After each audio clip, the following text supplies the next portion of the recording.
So సినిమాల పరంగా చూసుకుంటూ ఉన్నప్పుడు ఎక్కువగా బయోపిక్స్ మీద ఈ మధ్య ఇంట్రెస్ట్ చూపిస్తూ ఉన్నారు మీరు, ఎందుకు అలా?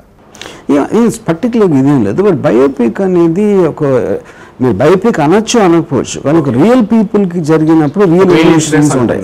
అది సో దాని పట్ల ఎందుకు అంత ఇంట్రెస్ట్ చూపిస్తున్నాం? బికాజ్ రామ్ గోపాల్ వర్మ అతను మంచి క్రియేటివిటీ, మిగతా ఎవరికి లేనటువంటి విధంగా ఆలోచిస్తూ ఉంటాడు, ఆ రకంగా మొత్తం ముందుకు తీసుకెళ్తూ ఉంటాడు, వన్ మ్యాన్ ఆర్మీ లాగా. అటువంటి వ్యక్తి ఎందుకు ఇటువంటి బయోపిక్స్ మీద పడి ఈ రకంగా వృధా చేస్తున్నట్టు కొంతమంది అంటున్నారు మీ ఫ్యాన్స్. పాయింట్ ఈజ్ బయోపిక్ తీయడానికి క్రియేటివిటీ అవసరం లేదు అనుకునే వాళ్ళు మూర్ఖులు. ఫస్ట్ ఆఫ్ ఆల్ బయోపిక్ ఇంకా ఎక్కువ క్రియేటివిటీ కావాలి.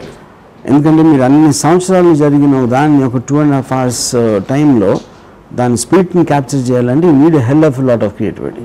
యూనో ఇంకోటి నిజంగా ఇది జరిగింది అని మనకు తెలిసినప్పుడు సినిమా చూసినప్పుడు మీ ఎమోషన్ చాలా వేరుగా ఉంటుంది ఫిక్షనల్ స్టోరీకి చూసేదానికన్నా. So I feel combination. అలానే ఎప్పుడు బయోపిక్లు తీసాను కూడా కరెక్ట్ కాదు. మీరు చేస్తున్న ఆశకుని ఇన్ని సినిమాలు నేను తీశాను. ఎన్ని ఉంటాయి బయోపిక్? ఒక సర్కార్ ఉండొచ్చు, ఒక రక్తచేతన ఉండొచ్చు, ఒక వంగవీర ఉండొచ్చు, కిలింగ్ వీరప్పన్. మేబీ మ్యాక్సిమం 10 కన్నా కింద తీసుకుంటాను బయోపిక్స్. ఈ బయోపిక్స్ అనగానే మీ బయోపిక్ తీయడానికి ఎవరైనా ఇంట్రెస్ట్ చూపించినట్లయితే వాళ్ళకి సపోర్ట్ చేస్తారా, లేదంటే మీ బయోపిక్ మీరే తీస్తారా? నా బయోపిక్ నేను తీయండి డెఫినెట్గా. ఇంకోటి సపోర్ట్ చేసే అవసరం ఉంది. ఇప్పుడు anybody can make a biopic, anybody, వాళ్ళ ఇంట్రెస్ట్ వాళ్ళ ఇష్టం అది. అలాంటప్పుడు లక్ష్మీ ఎన్టీఆర్ తీసినప్పుడు ఒక రకంగా చెప్పాలంటే బయోపిక్ లక్ష్మీపార్వతి గారు అన్నట్టే, మరి లక్ష్మీపార్వతి గారు సపోర్ట్ చేశారు కదా, మీకు అంతా చెప్తూనే వచ్చారు కదా. ఇప్పుడు నేను లక్ష్మీపార్వతి గారితో కానీ ఇందులో ఉన్న ఏ క్యారెక్టర్తో నేను మాట్లాడలేదు. దానికి కారణం ఏంటంటే ఈ సబ్జెక్ట్ మ్యాటర్ గురించి. దానికి కారణం ఎవరైతే ఇన్వాల్వ్ పార్టీస్ ఉన్నారో వాళ్ళు నిజం చెప్పారని నా బిలీఫ్. ఎందుకంటే వాళ్ళకు అనుకూలంగా వాళ్ళ పర్స్పెక్టివ్ చెప్తారు.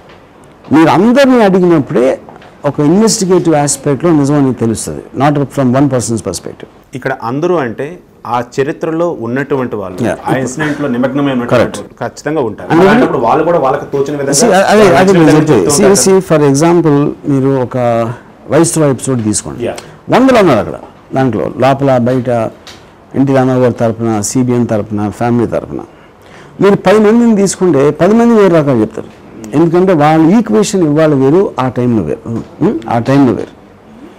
సో అప్పటి నుంచి 20 సంవత్సరాలు వాళ్ళు ఫ్రెండ్స్ అయిపోయి ఉండొచ్చు, శత్రువులు అయిపోయి ఉండొచ్చు, లేకపోతే వాళ్ళ మెమరీ ఫెయిల్ అవ్వచ్చు, లేకపోతే మీరు 20 సంవత్సరాలు ఏదేదో చెప్పినప్పుడు మీరే మీ మైండ్లో చేంజ్ చేసుకుంటూ ఉంటారు నేరేటివ్ ఒకసారి. కానీ మీరు అంతమందిని కలిసిన తర్వాత ఉన్న బేసిక్ ఎవిడెన్స్, ఆ టైంలో న్యూస్ పేపర్ హెడ్లైన్స్లో ఏం ప్రచురమైంది, అవన్నీ కలిసి మీరు గ్యాదర్ చేసి పెట్టి స్టడీ చేసినప్పుడు definitely you will arrive the truth. These are investigations happen like this incident. Investigation అంటే క్రిమినల్ ఈవెంట్ అని చెప్పట్లేదు, ఇట్స్ political event, it's a family event. But any event to get to the truth you need to understand the narrative from many people. నేను మీ భద్రం. మీరు చూసిన video నచ్చితే లైక్ కొట్టండి, ఇంకా బాగా నచ్చితే షేర్ కొట్టండి. Hi everyone, I'm Nandini Rai. Please do subscribe to i5 Network.